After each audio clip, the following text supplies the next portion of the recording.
Ok, entonces vamos ahí a Lucas capítulo 10, versículos 25 a 37. Parábola del buen samaritano, parábola bastante conocida.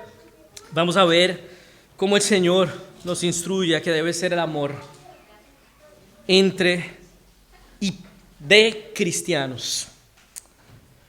Amén, estamos ahí. Lucas capítulo 10, versículos 25 a 37. Leamos con fe. Esta es la palabra inspirada de Dios, alimento para nuestros corazones. En ese momento, un intérprete de la ley se levantó y para poner a prueba a Jesús dijo: Maestro, ¿qué debo hacer para heredar la vida eterna? Jesús le dijo: ¿qué es lo que está escrito en la ley? ¿Qué lees allí? El intérprete de la ley respondió: amarás al Señor tu Dios con todo tu corazón, con toda tu alma, con todas tus fuerzas y con toda tu mente, y a tu prójimo como a ti mismo. Jesús le dijo: has contestado correctamente, haz esto y vivirás. Pero aquel, queriendo justificarse a sí mismo, le preguntó a Jesús: ¿y quién es mi prójimo? Jesús le respondió: un hombre descendía de Jerusalén a Jericó y cayó en manos de unos ladrones que le robaron todo lo que tenía y lo hirieron, dejándolo casi muerto. Por el camino descendía un sacerdote y aunque lo vio, siguió de largo. Cerca de aquel lugar pasó también un levita y aunque lo vio, siguió de largo. Pero un samaritano que iba de camino se acercó al hombre y al verlo se compadeció de él y le curó las heridas con aceite y vino y se las vendó. Luego lo puso sobre su cabalgadura y lo llevó a una posada y cuidó de él. Al otro día, antes de partir, sacó 2 monedas, se las dio al dueño de la posada y le dijo: cuídalo. Cuando yo regrese te pagaré todo lo que hayas gastado de más. De estos 3, ¿cuál crees que fue el prójimo del que cayó en manos de ladrones? Aquel respondió: el que tuvo compasión de él. Entonces Jesús le dijo: pues ve y haz tú lo mismo. Vamos a orar una vez más para que el Señor nos dé entendimiento de su palabra. Señor, gracias Dios nuevamente por tu palabra inspirada, por este texto que está allí, Señor, para ilustrarnos del amor que debe caracterizar a cristianos, a personas que han sido encontradas por tu gracia, Señor. Ayúdanos a entender y a ver que tenemos recursos espirituales por tu causa para amar de esta manera. Oramos así agradecidos en el nombre de Jesús. Amén. Cierto día un maestro de la ley se levantó para poner a prueba a Jesús. Es así que comienza esta parábola, o es en ese momento que Jesús cuenta la parábola. Antes de eso, Jesús está con sus discípulos, se dirige a ellos de manera privada y de repente el texto irrumpe diciéndonos que cierto día, o en ese momento, la traducción más apropiada es cierto día. Entonces, ahí comienza todo.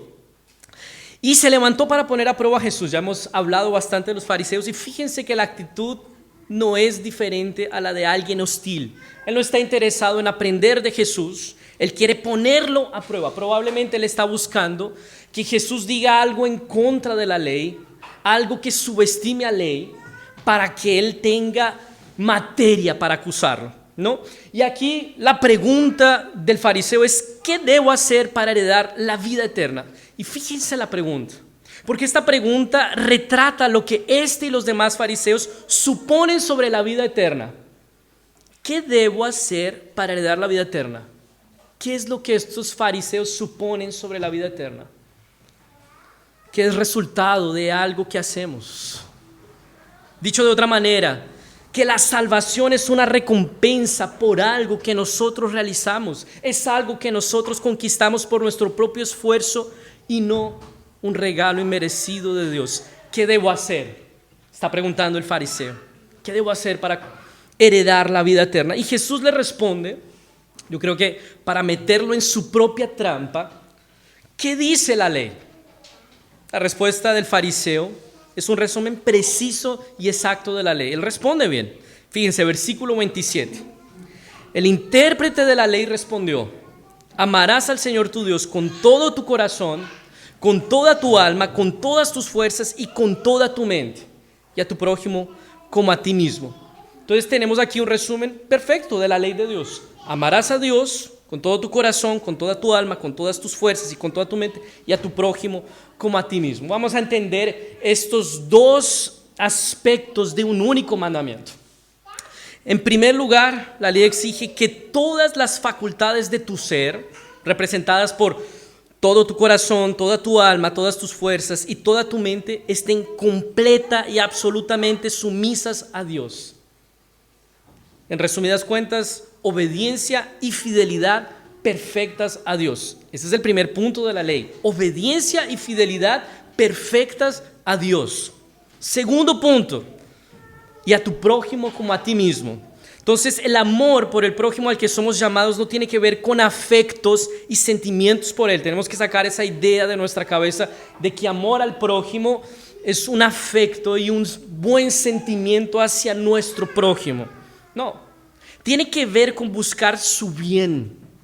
Así, la ley exige que con la misma diligencia, disposición, energía y fuerza con la que buscas tu bien y suplir tus necesidades, así también debes hacerlo con tu prójimo. Obediencia y fidelidad perfectas a Dios. Eso significa en todo tiempo, con toda tu integridad. Al menor indicio de falla ya no es perfecto ni fiel. En segundo, con la misma intensidad, alegría, energía y disposición que buscas suplir tus necesidades y buscas tu bien, hazlo para con tu prójimo. Y ahí Jesús le responde: has contestado correctamente, haz esto y vivirás. Y fíjense que Jesús no lo corrige, le dice: has contestado correctamente. No le dice algo así como: oye, la vida eterna es por gracia, hombre, no hay nada que puedas hacer para heredar la salvación, yo soy el redentor que necesitas. No le dice nada de eso. Sin embargo, Jesús lo está llevando a que él mismo concluya que su obediencia a la ley es insuficiente, imperfecta, imposible, que no puede salvarse a sí mismo, y que delante de esa constatación él entienda que necesita gracia y misericordia. Haz esto y vivirás. Eso es un peso aplastante. Haz esto y vivirás. Es como: ve, nada hasta Rapa Nui y sé salvo. Es imposible amar a Dios de manera perfecta y absoluta, y con la misma intensidad y fuerza con la que buscas tu bien, hacerlo con el prójimo. Entonces es justamente a esa constatación: eso es imposible para mí, que Jesús quiere llevar al fariseo. Y recuerden, uno de los propósitos principales de la ley ha sido y es conducirnos a Cristo, mostrar que somos incapaces, mostrar que no tenemos recursos, méritos ni obras capaces de alcanzar ese patrón de perfección. El fariseo podría haber reconocido su pecado, incapacidad, y haber respondido: ¿y quién puede vivir así? ¿Quién ama, obedece y es fiel a Dios de manera perfecta? ¿Quién ama a su prójimo de esa manera? ¿Cómo alguien puede ser justo delante de Dios? Y esa habría sido una respuesta sensata, a la que Jesús habría respondido: soy yo quien vive así. Y es por mi causa que puede ser justo delante de Dios. Es solo por su gracia. Jesús en ningún momento está sugiriendo que nosotros somos salvos por los esfuerzos de la ley. Está justamente diciéndole: es imposible ser salvo por la ley. Necesitas de gracia. Es uno de los propósitos de la ley, conducirnos a Cristo. ¿Y cuál es la réplica del fariseo entonces? Él no responde sensatamente. Él está empecinado en justificarse, en darle la vuelta a la réplica que Jesús le está proponiendo. Y él dice lo siguiente, pregunta: ¿y quién es mi prójimo? Tal vez el fariseo pensaba que cumplía con el primer punto de la ley y ahora quería asegurarse de cumplir con el segundo. Quería delimitarlo de tal manera que fuera posible cumplirlo. Si es necesario amar al prójimo, entonces ¿quién es mi prójimo? ¿Todo el que se me cruce? ¿O solo mis familiares? ¿O también mis amigos? ¿Mis vecinos están incluidos? ¿Mis hermanos en la iglesia o los que están fuera de la iglesia también? Necesito saberlo porque quiero cumplirlo. porque soy capaz de cumplirlo. Tal vez el fariseo pensaba, ¿a quién debo amar? Entonces fíjense que el fariseo quería identificar los mínimos para ajustarse mínimamente a la ley, como si eso fuera posible. Pero la ley requiere perfección, no es de mínimos. Si obedeces o fallas mínimamente, fallas totalmente. Es así que funciona la ley. Es como el golem fuera de juego. No vale si hay posición irregular, sea por 3 metros o sea por 1 milímetro. No vale. Y nuestra realidad es que vivimos en el fuera de juego por naturaleza. No tenemos capacidad de estar en posición regular para acertar la ley. Es imposible ser salvos por la ley, necesitamos gracia. Pero el fariseo no reconoce que es pobre espiritualmente, que sus obras, sus méritos y su justicia no le sirven de nada delante de Dios. Ahora, no pensemos en los fariseos o en este fariseo que está intentando vivir mínimamente la ley de Dios para ser justificado por ella. Nosotros que ya somos salvos por gracia, justificados delante de Dios por la fe en Jesús, también queremos vivir muchas veces por mínimos. Esa pregunta me recuerda o esconde el espíritu del joven, por ejemplo, que pregunta a su pastor, ¿qué tan lejos puedo llegar con mi polola para que no sea pecado? Mínimos. Vivimos así. ¿Qué tan codicioso, ganancioso, qué tan deshonesto, qué tan usurero podría ser en mi trabajo para que no sea tan pecaminoso o escandaloso? Esa no es apenas una realidad de los fariseos, es una realidad nuestra que estamos aquí en la iglesia y que queremos vivir por mínimos. La buena noticia es que no somos salvos por la calidad de nuestra santidad. Y ahí viene, tal vez se le abren los ojos a algunos, uy, entonces está todo liberado. No, somos salvos por la obra perfecta de Cristo, y cuando la reconocemos entonces queremos vivir para Él.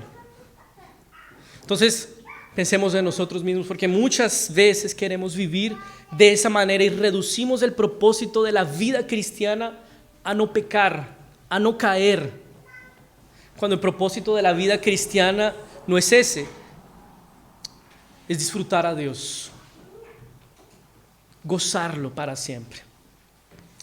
Entonces es necesario cambiar el enfoque. Quienes quieren vivir de mínimos están reduciendo el propósito de la vida cristiana tal vez a no caer, a no perder la salvación, como si eso fuera posible, cuando el propósito de la vida eterna que he recibido por gracia es disfrutar a Dios, proseguir al blanco, glorificarlo. Bueno, ¿quién es mi prójimo? Nos quedamos en esa pregunta que es el fariseo, que es la pregunta que el fariseo hace a Jesús. Y en este punto entonces Jesús cuenta la parábola del buen samaritano para retratar cómo es y hasta dónde se extiende el amor exigido por Dios con el que debemos amar a nuestro prójimo. Si bien Jesús está llevando con todo esto a que el fariseo reconozca su incapacidad y su pobreza espiritual, no podemos perder de vista que como cristianos y salvos que somos por gracia, es así que debemos amar y actuar delante de la necesidad de nuestro prójimo. Entonces esta parábola no es solamente ilustrativa de nuestra necesidad del amor generoso y misericordioso de Dios, también modela para nosotros cómo debemos amar a nuestro prójimo. No en vano el Señor termina la parábola diciendo, pues ve y haz tú lo mismo. Entonces no apenas espiritualicemos o alegoricemos esta parábola. Muchos han entendido esta parábola como nosotros somos el hombre muerto, moribundo, pasan el sacerdote, el levita como representantes de la ley, incapaces de salvarnos, tiene que aparecer el buen samaritano que nos lleva a nosotros, nos salva por gracia, nos lleva a la iglesia, que es el hospedero, paga 2 monedas, o sea, el bautismo y la Santa Cena. Oye, no podemos alegorizar esta parábola. Si bien ilustra el amor de Dios y la necesidad que tenemos de ser salvos, ella también nos está enseñando y modelando cómo es que debemos amar a nuestro prójimo. No hay que buscarle una vuelta a eso, es así. Y yo estoy aquí diciendo esto y yo no amo hacia mi prójimo. Yo no soy ejemplo de esto. Y mientras que yo estaba preparando ese sermón, yo estaba medio en crisis. Chuda, ¿cómo le voy a decir esto a la iglesia si yo no amo de esa manera? Pero es así que nosotros debemos amar. Y aquí comienza entonces la parábola. Versículos 30 a 32. Jesús le respondió: un hombre descendía de Jerusalén a Jericó y cayó en manos de unos ladrones que le robaron todo lo que tenía y lo hirieron, dejándolo casi muerto. Por el camino descendía un sacerdote y aunque lo vio, siguió de largo. Cerca de aquel lugar pasó también un levita y aunque lo vio, siguió de largo. El camino de Jerusalén a Jericó era conocido por ser altamente peligroso. De hecho, los historiadores nos dicen que era llamado Vía Sangrienta. La geografía del lugar era un camino inclinado, habían rocas, cavernas y valles, y todo eso configuraba entonces un escenario para que ladrones pudieran esconderse y sorprender a sus víctimas. Era una locura arriesgarse a atravesar ese camino solo. Corrías un peligro enorme. Y ahí entonces un hombre, del que no sabemos nada más, que descendía de Jerusalén a Jericó, probablemente judío, aunque no se nos dice, cayó en manos de unos ladrones, le robaron todo y lo dejaron casi muerto. En dos momentos diferentes pasaron un sacerdote y un levita, perfectos representantes de hombres de la ley. Eran religiosos, guardianes del culto, y si alguien debería socorrer a este hombre, eran ellos. Ellos habían recibido esa instrucción en la ley del Señor. Sin embargo, aquellos que tenían la ley pasan de largo, son indiferentes. Ahora, no los condenemos tan rápido, porque en esas circunstancias podríamos haber hecho lo mismo. Es una cuestión de prudencia, es un camino peligroso, hay que ser cauteloso, y detenerse a ayudar a este hombre es arriesgado. Me podría pasar lo mismo. Inclusive podríamos haber justificado esa indiferencia y ese pasar de largo con ese proverbio que dice que el avisado ve el mal y se aparta, pero los simples pasan y reciben el daño, y habría sonado espiritual, oye, no, hay que ser cuidadoso. Pero la razón podría haber sido otra, no de prudencia y cautela, sino religiosa. De acuerdo con la ley, quien tocase en un cadáver quedaría ceremonialmente impuro, y este hombre parecía muerto.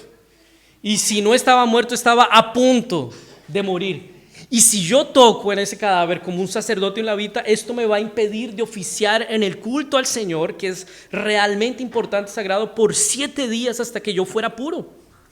Entonces, en esta disputa entre cautela, prudencia, religiosidad y misericordia, ganó la pureza y la prudencia. Los hombres siguieron de largo, abandonaron al hombre y dejaron de hacer lo que realmente era exigido de ellos en esa situación. Ya escucharon al Señor diciéndole a su pueblo: misericordia quiero y no sacrificios. Esto era lo que estos hombres deberían haber hecho con ese hombre, tratarlo con misericordia. Entonces el hombre moribundo no solamente fue herido por los ladrones, también lo fue por la religiosidad desobediente, indiferente y negligente del levita y el sacerdote. Los que serían para el fariseo que está escuchando la parábola los héroes de la historia son retratados como los villanos. Y ahora va a aparecer el verdadero héroe de la historia, un samaritano. Versículos 33 a 35. Pero un samaritano que iba de camino se acercó al hombre y al verlo se compadeció de él. Y le curó las heridas con aceite y vino y se las vendó. Luego lo puso sobre su cabalgadura y lo llevó a una posada y cuidó de él. Al otro día, antes de partir, sacó 2 monedas, se los dio el dueño de la posada y le dijo: cuídalo, cuando yo regrese te pagaré todo lo que hayas gastado de más. Este héroe improbable es especial porque es un samaritano. Samaritanos eran considerados por los judíos como escoria, basura, enemigos, impuros, gente despreciable. De hecho, los judíos, sin encontrar un insulto peor, se decían samaritano. Entonces, en esta historia Jesús está contrariando toda la lógica del fariseo. No es el sacerdote y el levita quien acuden al hombre moribundo, es el despreciable samaritano que hizo lo que debería haber sido hecho. Tuvo compasión de ese hombre, atendió todas sus necesidades, se acercó, curó las heridas, las vendó, lo puso sobre su cabalgadura, lo llevó a una posada, lo cuidó además de hacerse cargo de todos los gastos. Fíjense, no se preguntó si el hombre lo merecía o no, si había sido demasiado imprudente o no. Él tuvo misericordia, tuvo compasión, amor.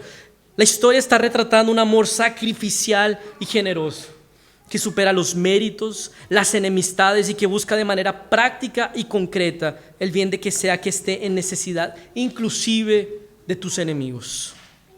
Entonces el límite mínimo que el fariseo estaba buscando con la pregunta ¿quién es mi prójimo? Había alcanzado fronteras insospechadas. Le salió el tiro por la culata. De hecho, Jesús le da vuelta a la pregunta y en vez de preguntar ¿quién es mi prójimo?, el fariseo debería preguntarse ¿de quién necesita volverse prójimo? Versículos 36 y 37. De estos tres, señor fariseo, ¿cuál crees que fue el prójimo del que cayó en manos de los ladrones? Aquel respondió, el que tuvo compasión de él. Entonces Jesús le dijo, pues ve y haz tú lo mismo. Jesús lo está llevando a responder a esta pregunta: ¿de quién necesito cuidar? ¿De quién necesito suplir necesidades? ¿De quién necesito acercarme para acudirlo? ¿De quién necesito tener compasión y misericordia? Y la respuesta extendería las fronteras hasta cualquier persona que esté en necesidad, aunque sea un enemigo, aunque esté fuera de la iglesia, aunque no sea tu familiar. Jesús le está diciendo, toda oportunidad de hacer el bien a alguien en necesidad, toda oportunidad de practicar misericordia necesita ser aprovechada. Quiero llamarles la atención al carácter de la misericordia con la que el samaritano trató a este hombre moribundo. Porque el carácter es en esencia concreto, suple por medio de actos concretos las necesidades de quien está sufriendo. El samaritano se acercó y se expuso al peligro. Él también corría el mismo riesgo. Curó sus heridas, pagó los gastos de su recuperación, llevó su ayuda hasta las últimas consecuencias. Y en ese propósito de suplir las necesidades, entonces la misericordia es generosa, gasta el tiempo y los recursos que sean necesarios para cumplir este propósito. No discrimina, no piensa si lo merece o no. Es comprometida con la necesidad de la persona. Donde ve necesidad, actúa. Nosotros podríamos pensar, oye, si vivo de esa manera, supliendo necesidades de quien se me cruce, voy a arruinarme.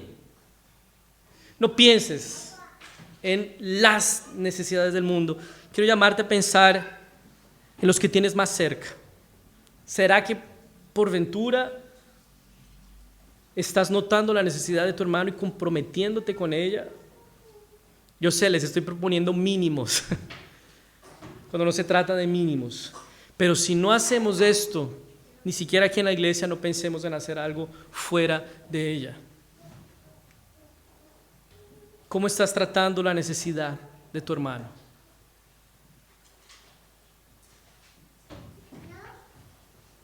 ¿Has suplido para él de forma radical y generosa?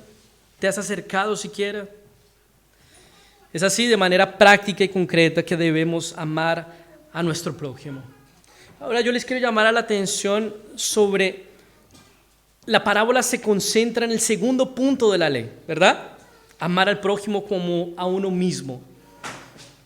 Porque fue a ese punto que el fariseo llevó la pregunta, y tal vez la llevó a ese punto porque el fariseo pensaba que tenía resuelto el primer punto.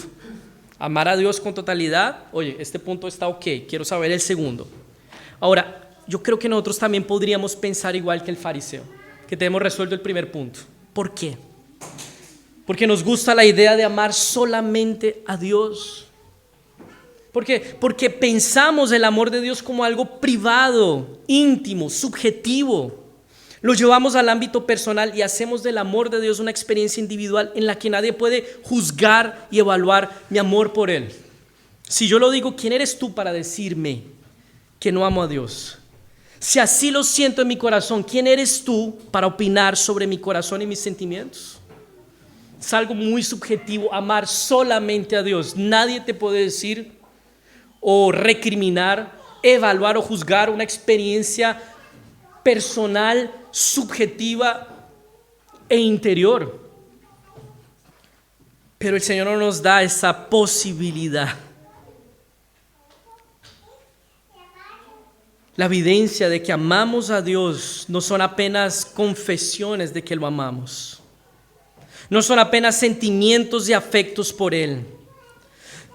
No es apenas cumplir con nuestra vida devocional, privada.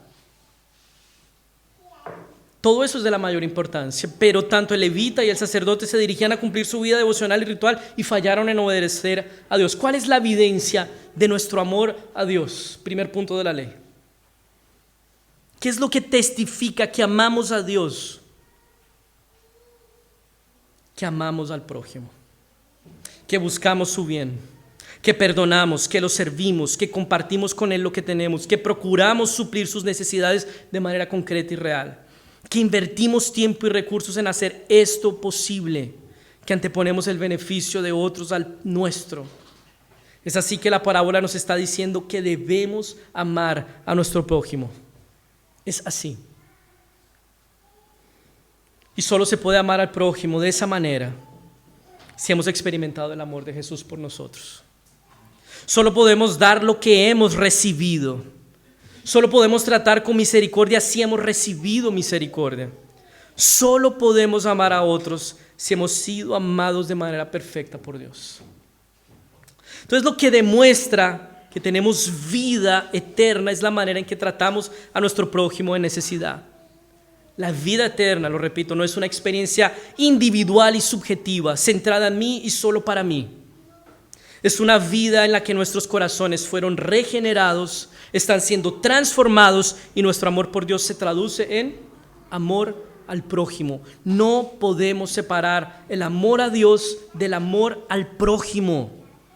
De hecho, Juan, en su primera epístola, cuestiona lo siguiente: si alguien dice, yo amo a Dios, y aborrece a su hermano, es mentiroso. Pues el que no ama a su hermano, a quien ha visto, ¿cómo puede amar a Dios a quien no ha visto? Si nosotros separamos el amor de Dios del amor al prójimo, no pasamos de religiosos, condenadores y sectarios. Vamos a creer que somos nosotros los cristianos contra el mundo, que nosotros somos decentes y los demás son indecentes, que nosotros merecemos vida eterna y los demás arder en el infierno. Si es lo que pensamos del amor a Dios, no vamos a pasar de personas religiosas indiferentes que pierden la oportunidad de hacer el bien a quien está en necesidad. Entonces, la compasión y la misericordia con la que tratamos a nuestro prójimo en necesidad es una evidencia esencial de nuestra fe en Jesús, de nuestro cristianismo. No es una opción, no es una marca reservada para algunos cristianos. Compasión y misericordia por nuestro prójimo en necesidad debe marcar nuestra vida cristiana. Y para terminar, necesitamos recordar esto y mantenerlo en equilibrio. Jesús no está proponiendo que imitar al samaritano es lo que nos da vida eterna. Tenemos que estar claros con eso. Ya vimos que Jesús está llevando al fariseo a reconocer su incapacidad de ser salvo por la ley, a reconocer su pobreza espiritual y su necesidad de la gracia. ¿Qué es lo que nos asegura vida eterna? La obra de Jesucristo apropiada por la fe. Ella es perfecta, suficiente y eficaz. Pero no podemos perder de vista que es así que debemos amar a nuestro prójimo. Entonces, considerar estas cosas. Primero, no somos salvos por la calidad de nuestro amor al prójimo. Cuidado, si así fuera, nadie sería salvo, porque nadie ama de esta manera. Somos salvos por la obra de Cristo por nosotros. Segundo, es este amor al que deben aspirar los que ya son salvos. Es esta la calidad del amor que debe marcar nuestra vida cristiana. Ahora, ¿por qué solo los salvos pueden amar de esta manera? De esta manera. Primero, porque ese amor está conectado al amor por Dios. Y solo pueden amar a Dios aquellos que han tenido su corazón regenerado por el Espíritu Santo. Y segundo, porque solo los salvos, por obra y gracia de Dios, saben que ya estuvieron en el lugar del hombre moribundo, pero que apareció el Hijo de Dios. No apenas para arriesgar su vida intentando un rescate. Él apareció para dar su vida, para ejecutar un rescate eficaz. Él siendo rico, se hizo pobre, atravesó los cielos y se metió dentro de piel y hueso. Fue considerado enemigo por los suyos, fue repudiado, herido, no apenas para curar nuestras heridas, sino para levantarnos de la misma muerte y suplir nuestra más profunda necesidad, Él mismo. ¿Por qué podemos amar así? Porque experimentamos en carne propia que el verdadero samaritano, el Hijo de Dios, se acercó a nosotros cuando estábamos muertos en nuestros delitos y pecados, y hasta el día de hoy se encarga de nosotros. Hasta el día de hoy Él sigue dispensando sobre nosotros su gracia abundante. Sigue insistiendo con nosotros a pesar de nuestra rebeldía. Sigue teniendo misericordia y un día nos llevará a su casa para vivir con Él. Un día compartirá con nosotros todo lo que le pertenece. Tu vida sin el Hijo de Dios, sin tenerlo como tu Redentor, está destinada a parecer y podrecer en un camino peligroso en este mundo caído. Pero su amor, su misericordia están a disposición para ti hoy. Es necesario reconocer que eres el hombre caído en el camino, necesitado de gracia y misericordia, y que ella está disponible de manera abundante. Jesús, solo aquellos que han sido levantados por el verdadero samaritano pueden salir por la vida y encontrar hombres moribundos espiritualmente y físicamente en sus necesidades y comprometerse a suplirlas, porque han experimentado en carne propia. Es lo que está haciendo Pablo a los corintios. Ustedes ya conocen la gracia de Dios. Es que quien no conoce la gracia de Dios no puede vivir así.